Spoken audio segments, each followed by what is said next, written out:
Okay, I'm just gonna take you through a little trip into Ringing Bloom. That's my Sion Deso. Say hi.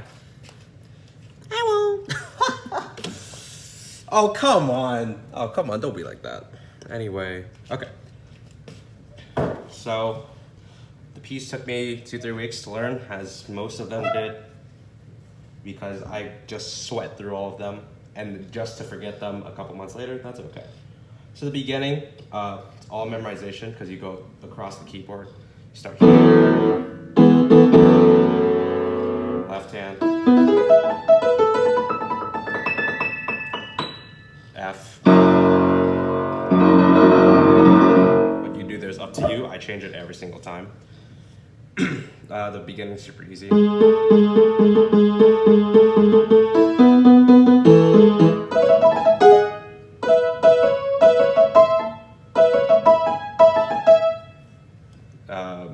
So one thing to keep in mind when you practice pieces is to try to figure out if there's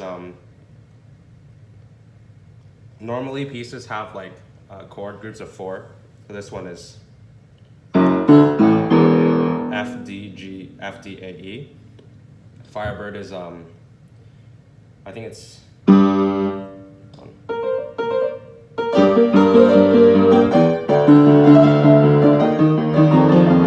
so it's D, it's G, D, E, F, G, D, E, E flat, F.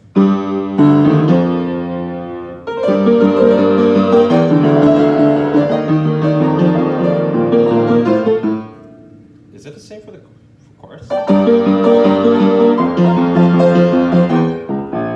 No, it changes. Firebird is a bad example, but Ringing Bloom is consistently.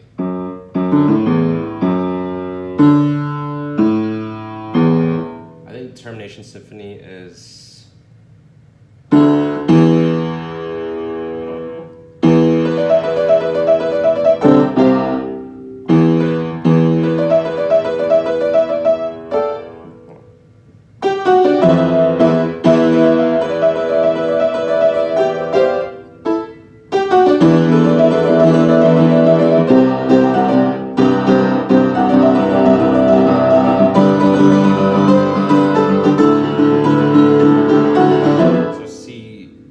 E, C, G, D.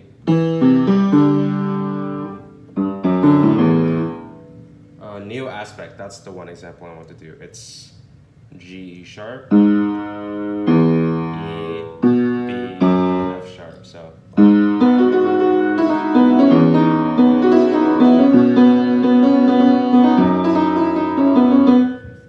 So normally there's a 4-chord group for a lot of these pieces, especially for Bandori songs. So once you have that memorized, there you'll have the muscle memory down eventually.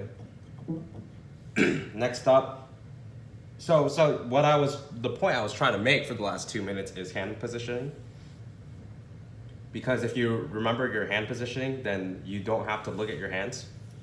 And what I mean by that is that you have, unless you can play cross-eyed, or not cross-eyed, but the other way around. If you can play with your eyes stretched out, congratulations. But since you probably can't, the easy workaround is to just memorize your hand positioning. So I'm gonna play the chorus, and I'm going to tell you which hand I'm looking at the entire time. So this is I'm looking at left hand.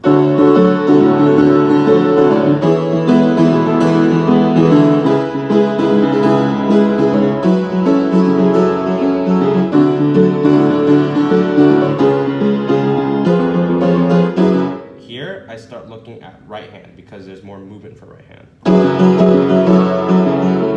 Here I look at left hand because I'm not doing anything on this hand anyway. And then once I start moving over to this hand, I go back to looking at right.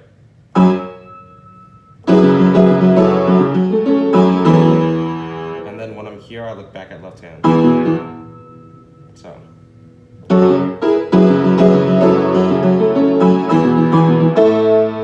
So I memorize that entire pattern. Well, I can't play it on its own. So ironic.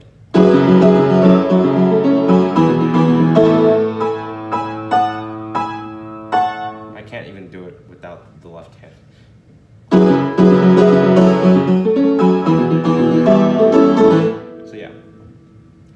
have to completely memorize because I'm not looking at my hand.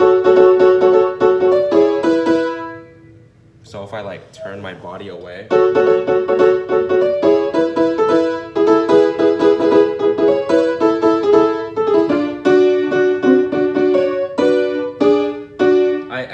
I look there, I'm pretty sure. I look at that part.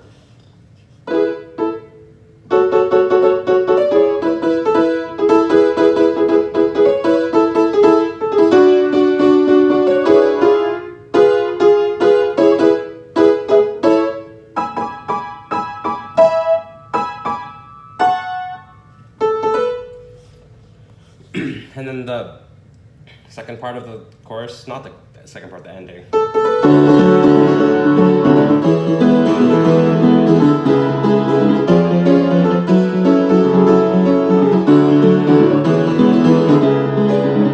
Here. For most of it, I'm looking at my left hand, but as soon as I jump over to the right side, I look at right and then I go back to looking at left.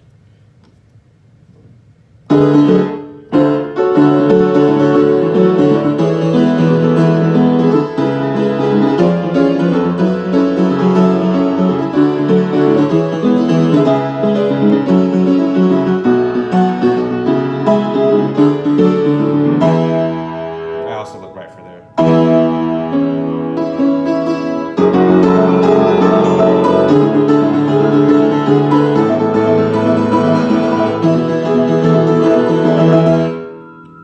So when I start that process, I look here, but then as soon as I jump to the next chord, D, then I only look at my left hand for the rest of it. Until I do this. From B to E.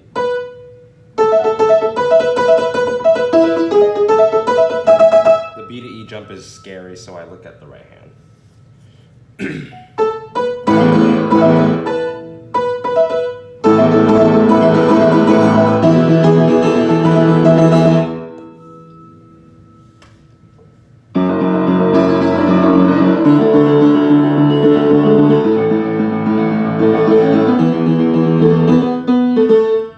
Eventually, you'll just figure out which hand you need to look at while you're playing. And if that doesn't happen, that sucks. Next up, don't be afraid to choose. What that means is that if the piece is too hard, tone it down. So this next part is supposed to be all 16ths. Let me pull it up on the good old cheat sheet, aka sheet music.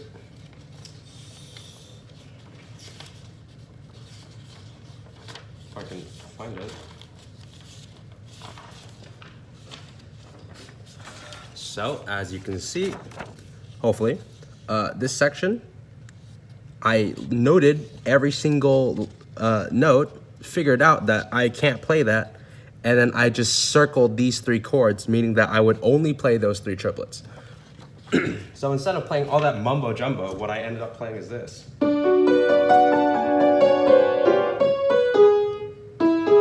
Not that mumbo jumbo.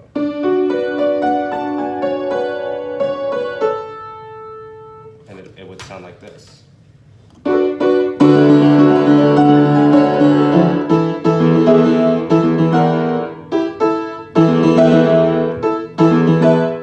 If only I could hit the notes.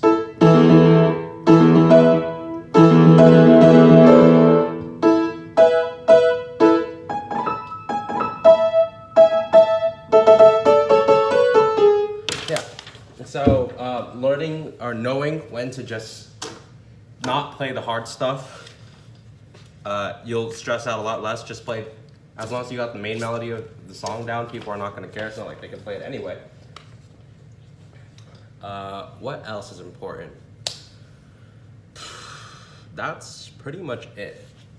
So once you start memorizing chords, hand positionings, where to look, and not being afraid to just tone it down by a couple grade levels, like maybe 5 or 6, like going from 6th grade to kindergarten, you'll be fine for the most part. That's all.